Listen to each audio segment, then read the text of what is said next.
투자의 본질, 박세익, 위너스북. 극치 이론, 임계점과 변곡점.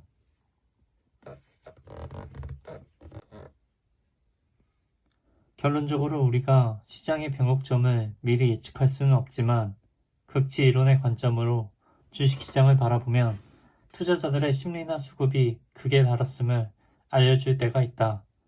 이런 극치 시점을 알려주는 몇 가지 필살기 지표를 전하자면 다음 두 가지가 아주 유용하다.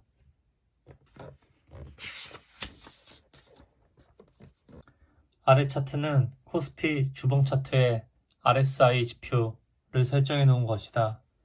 표에서 보는 바와 같이 RSI 수치가 30을 깨게 되었을 경우에는 투자자들의 투매가 극에 달한 구간이라고 볼 수 있다. 그리고 이런 패닉 국면에서 코스피 연동 ETF를 매수하게 되면 성공할 확률이 아주 높다. 두 번째는 빅스 차트다. 필자가 2020년 3월 코스피 지수 1500포인트가 붕괴된 날 회사 직원들에게 코덱스 레버리지를 사라고 말할 때 필자에게 매수 확신을 준 지수가 바로 공포지수로 유명한 빅스다. 빅스 가격은 CBOE에서 확인할 수 있는데 아래 표와 같이 2008년 9월 리만 브라더스 파산 후 시장의 공포감이 극에 달했을 때 80을 기록한 이후 처음으로 2020년 3월 16일 82.69를 기록했었다. 그리고 그 다음 주인 3월 23일 다우, S&P 500, 나스닥 3대 지수는 바닥을 치고 반등을 시작하게 된다. 빅스는 30일 만기 S&P 500 지수를 기초자산으로 하는 옵션 가격에서 산출하는 지표인데 옵션 가격을 결정하는 시장의 내재 변동성을 시장에서 형성하고 있는 옵션의 가격을 바탕으로 역산하여 계산해내는 지수다. 참고로 옵션 가격에 영향을 미치는 변수로는 행사 가격, 이자, 변동성, 만기가 있다. 옵션의 현재 가격과 다른 변수들의 값을 모두 알고 있을 때 옵션의 내재 변동성을 추출해낼 수 있다. 일반적으로 옵션은 선형적인 선물 가격의 움직임과 달리 변동성에 의해 가격이 급등, 급락하는 성향을 갖고 있는데 변동성이 커질수록 멀리 있는 행사 가격이 실현될 가능성이 높아진다. 따라서 시장 변동성이 커질수록 콜이든 풋이든 시장의 방향과 상관없이 옵션의 가격은 비싸진다.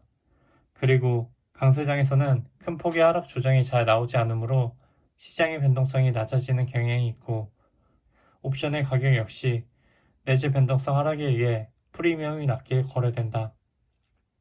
반대로 약세장이 도래하면 주식시장은 언제든지 급락과 급반등이 나올 수 있으므로 변동성이 커지게 되는데 이때는 콜 옵션이든 풋 옵션이든 옵션의 프리미엄이 높아진다. 이런 옵션의 가격 형성 원리를 이용해 만든 지수가 빅스 지수이고 우리는 이 지수를 공포지수라고 부른다. 앞 차트와 같이 이 공포지수가 40 정도까지 이르면 꽤 무서운 악재가 시장에 노출되었다고 보면 된다. 2010년 5월에는 그리스 사태가 발발했었고 2011년 8월에는 초유의 미국 신용 등급 강등 사태가 있었다. 2015년 말에는 중국 지방정부의 과도한 부채와 그림자 금융이 문제가 되면서 중국발 시스템 리스크로 부각되면서 빅스 가격이 치솟았고 2018년 2월과 10월에는 미국 10년 국채 금리가 3%를 돌파하면서 페드의 공격적인 금리 인상을 다들 두려워하면서 빅스 가격이 40 근처까지 급등했었다. 지나고 보면 이 모든 심한 공포감은 모두 매수 찬스였다. 공포감이 심하면 심할수록 빅스 가격이 오르면 오를수록 이후 내가 주가지수에 투자했을 때 얻는 수익률은 비례했다.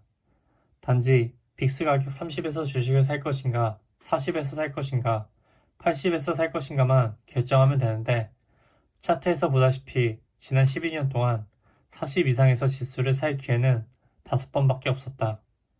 80 이상에서 살 기회를 준 것은 겨우 2번이었다. 아무도 이 공포지수가 언제 어디까지 오를지 모른다. 10만이 알 수 있다.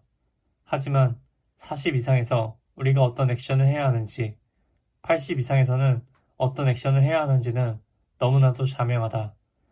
그런데 이 공포지수가 치솟을수록 투자자들은 주식시장에서 탈출하기 위해 아우성친다. 경제 전문가, 주식 전문가들조차 이런 빅찬스에서 투자에 신중하라고 당부하고 주식 포지션을 줄여놓으라고 조언한다. 자, 그럼 필자에게 이렇게 질문하는 투자자가 있을 것이다. 작년에 박전무도 공포지수가 80까지 오를 거라고 예측 못했을 텐데 40에서 주식을 샀으면 실패한 거 아니냐? 또 30을 돌파할 때 코스피 1800포인트에서 주식 줄였다가 1500포인트에서 주식을 다시 사는 게 더 나은 방법 아니냐? 좋은 질문이다. 그럼 이 질문에 대한 현실적인 얘기를 해보자. 빅스 가격 40 이상에서는 풀 베팅을 하는 원칙을 갖고 대응했다면 2008년 10월과 2020년 3월 초에 나온 마지막 투매의 고통을 피할 수 없었을 것이다. 하지만 그 풀 베팅이 과도한 신용 투자만 아니라면 그 고통은 한 달 이상 지속되지 않았다. 과거 40 찍고 바로 하락한 경우에는 최바닥에서 주식을 산 훌륭한 투자 결정이 되었을 테고 2008년 10월과 2020년 3월과 같이 빅스 지수가 80까지 치솟은 경우에는 40에서 좀 빠르게 매수 들어간 것은 지나고 보면 무릎에서 주식 사는 셈인 것이다. 최바닥에서 잡든 무릎에서 잡든 if 빅스 40 이상이면 대박 찬스 라고 외워두시길 바란다. 만약 빅스 지수가 40 이상을 넘으면 이건 대박 찬스다. 그리고 1800포인트에서 줄였다가 1500포인트에서 다시 사는 전략이 더 낫지 않냐고 물어보시는 분들은 폭락이 진정되고 시간이 흐른 후 답을 보고 나면 할 수 있는 얘기다. 2020년 3월 많은 베테랑 투자자들이 이런 단기 전략으로 지수 하락에 베팅을 하는 고포스를 샀다가 큰 낭패를 보았다. 달도 차면 기운다라는 말처럼 세상의 모든 변화에는 임계치와 변곡점이 있다. 이것을 깨달으면 투자로 돈 버는 것이 쉬워진다. 달도 차면 기운다라는 말처럼 세상의 변화에는 임계치와 변곡점이 있다. 이것을 깨달으면 투자로 돈 버는 것이 쉬워진다.